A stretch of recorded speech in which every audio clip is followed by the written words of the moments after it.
just wasting money and wasting lives of our military people. And this Libya thing, to me, is going to be another situation, the same old thing. I'm not a pacifist, Right. but this is kind of just getting nuts now.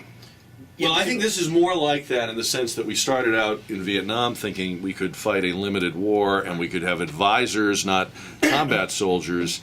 That sounds very reminiscent here. At least in Afghanistan and Iraq, from the outset, those were invasions. We made no bones about the fact that we were invading the country, we were going to occupy the country, we were going to do regime change. I mean, I'm a little more comfortable if you at least tell me up front, this is what we define as success. I agree with you. You can't stay forever. Right. You can't try to say, well, we'll never be able to leave because what we did might get undone if we leave. You'll be there for 1,000,000 years. I mean, but in this case, we really seem to be backing into this. And so when I heard him say that, it made me less comfortable because I thought, man, does that mean now that he'll resign in the middle of this, and we have to get a new defense secretary? I mean, that's not good. I thought the same thing when I read it. I thought that was a strong statement, and if he doesn't follow through with that or do something about it, then his credibility. His credibility is gone, and it's not his decision to make. No. He then said the president has made it very clear that he doesn't want to do that. I don't think the president's made anything clear. He hasn't made that clear. I saw the speech. I saw it on the other day, Monday, I believe it was. I saw it on the replay twice, matter of fact. And I agree with some people that normally criticize Obama. I mean, it's a good speech. It was thought out. There's some logical deductions and reasoning in his speech and justifying his actions. Some people say that he delayed too long in giving that speech. It should have been done earlier. There was 9 days of activity and action and conflict before that happened.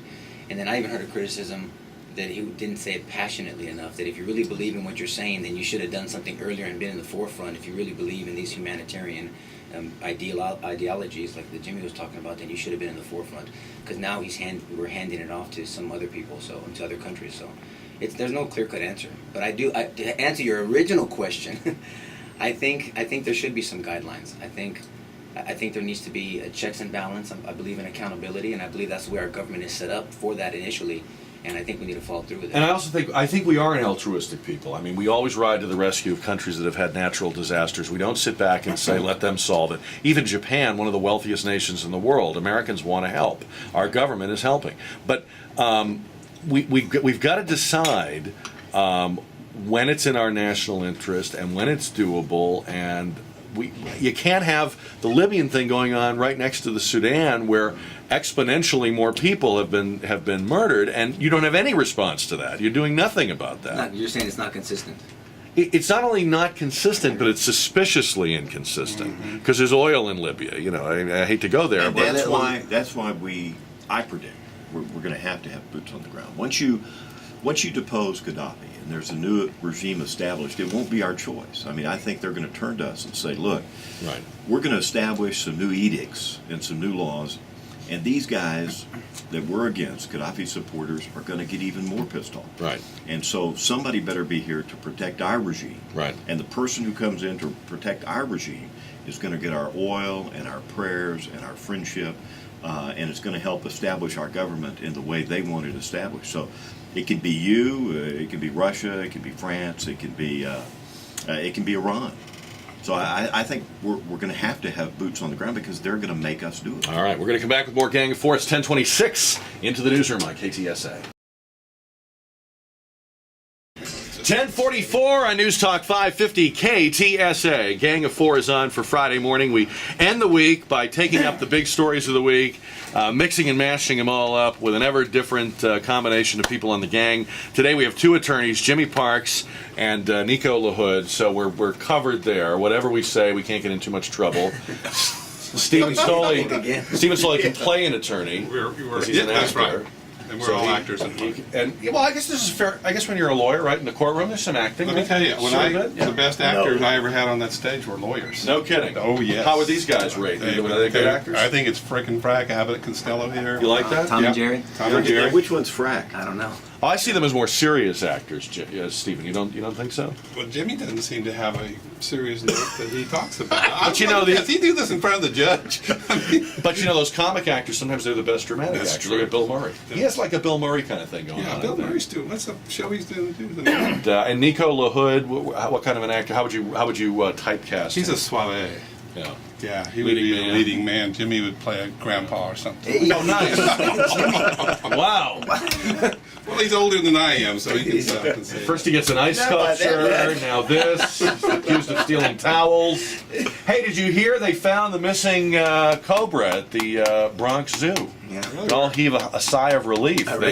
They were conducting an around-the-clock search for the 20-inch long cobra, and he had found a hiding spot in a one of the holding areas of the reptile house, like behind a ventilation system. So I'm glad to know that we haven't found Gaddafi yet, but we found the cobra. That's good to know. See, I was thinking as you said that, we'd probably bomb him.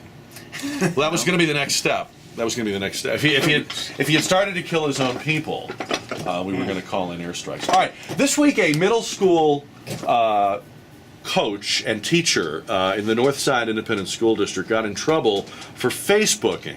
She wrote comments on her Facebook page like, "8th grade girls basketball will be the death of me. It's torture." You know, venting about having a rough time, having a bad day. Jimmy, you've been a coach. I mean, it's coaching kids, I'm sure, is fulfilling at times and very frustrating at times. So she's venting about it on Facebook.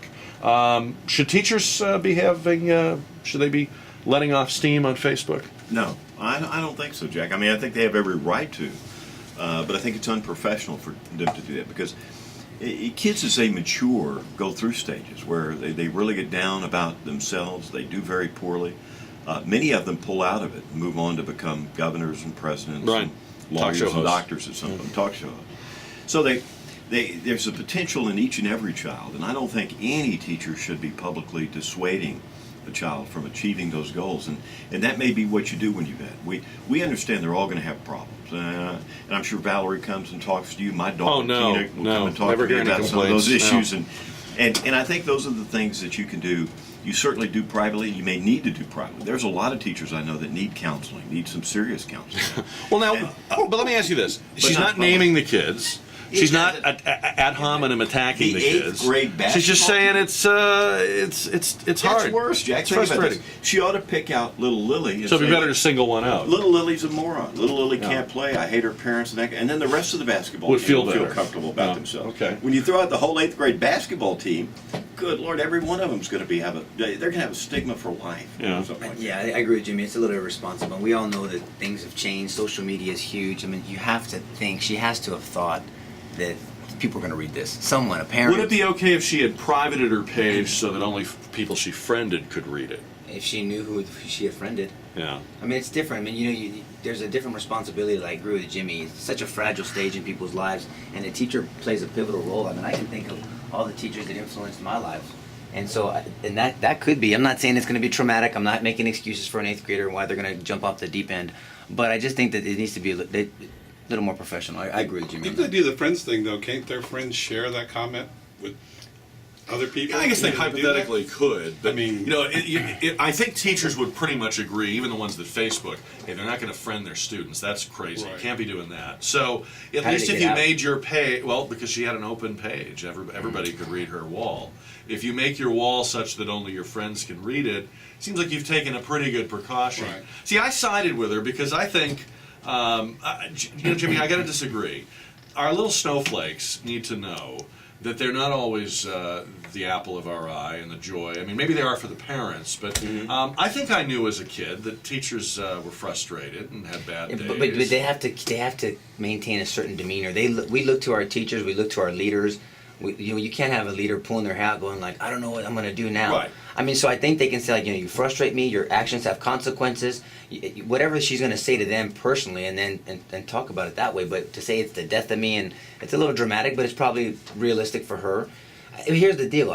It's not the end of the world though. She should just apologize. I should have thought about it before. Should and they move just have on. a policy? Should the districts just be telling teachers when they hire them no social networking, or at least nothing under your own name? Could they do that? I don't know. No, Jack, Freedom of speech there. So. Yeah, Yeah, there is. Going too far. Yeah, but you sign a contract of employment. You have to Sure. agree to the terms of the That's true. employment. Yeah, and I hope you don't take offense to this, but you know what you sound like? It's just the way I pegged you a long time ago. You're a teacher's pet. The teacher always loved you best. You're that smart little guy who Right. comes in. You're right. He's brilliant. He does Yes. extra work. He's well prepared every time he shows Yes. up in class. And you've never had the issues the rest of us have dealt with. That's true. We've been besmirched by teachers. I have personally had teachers who've destroyed me. I've had to get up off the floor and try to make a name for myself all over again after I've been Your story is denigrated, an inspiration to all of us. denigrated and vilified by a teacher in front of all the other players or in front of all the other students in a class. So Right. I don't think anybody ought to listen to you, Jack, because it's a That's unique true. case. That's But true. to me, I'm going to I've tell had you an easy time. that the reality is you teachers need to be careful about what you do to the kids because they may end up like me. I just think that, this social networking, technology or whatever you want to call it, it's just become so omnipresent and so natural now. I mean, even Twitter, it's just, it's like part of us that I don't think you can unring the bell. I think people are going to be on there. They're going to be, this is the conversation you would have had maybe 20 years ago in the teacher's lounge or going out for drinks after work. Now you put it on your Facebook page. Why are the kids looking at the teacher's Facebook page? Why are they seeking this out? It's not like she said it in front of them. So if they go seeking out her Facebook page and they find out that she's having a frustrating time of it, I don't think that wrecks them for life, Jimmy. I don't No, know. it's just the same. Where does it end? I think Jimmy's saying it's not this. If this wrecks a child for life, they have more problems than this Yeah. statement. Jimmy and I Number played one. football at the same time back in the coaches called us a lot more than morons on Thank the you. football field in Yeah, front of of course. team members. Yeah. They called us 4-letter words. Yeah. We didn't turn out. Did you deserve it? Yeah. Oh, all right. Of course. Yeah, Stephen did. Yeah. Yeah, Jimmy I was did. all You were all just American. misunderstood. Yeah. Is that what it is? I was trying to do my best. I was misunderstood a little bit. It was taken out of context. All right. Well, you know what? I would say I know a number of teachers that just have shut down their Facebook, just don't even have it because it's not worth the aggravation. Well, but good for them, Jack. Look, but I think you got to have some. Tell them what they can do and give them You know, tell them what you're making my argument because what's happening right now is that teachers are telling students, okay, and I'm helping with some of those students and coaching some of those students. They're telling students go to my Facebook page. They're telling students go to my home page. That's where you find out what the homework assignment is.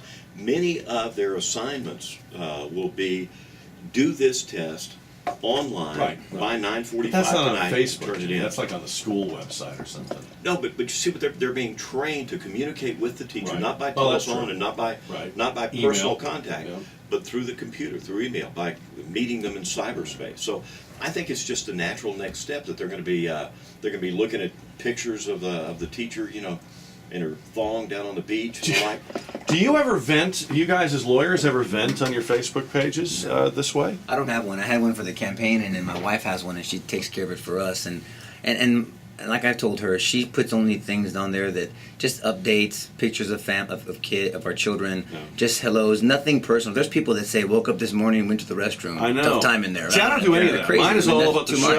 much. I don't feel like telling people It's- anything. I think that's Because too you much. can imagine with Nico and I, some of the people with which we That's what I'm saying. come across. I mean, Yeah. if we said the wrong thing, they might spray our house with bullets the next morning. And we have to be careful. We don't want to offend anybody.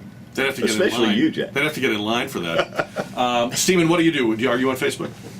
Yes, I'm on Facebook, but we used to teach our young actors once in acting studios, camps and classes that if you're going to be an actor, you're going to be in the public. You have to watch what you say and what you do. You can't be going out doing crazy things because people are going to know who you are. And I still get some of those kiddos who want to be my friend on Facebook, but I won't do it. They're younger kids and stuff like that at high school, even college ones. It's kind of like I don't know. I'm too old to be. You got to get these over kids that. on See, I was that Facebook. way too, but that's not what this is. This is the universe. It's not a creepy thing.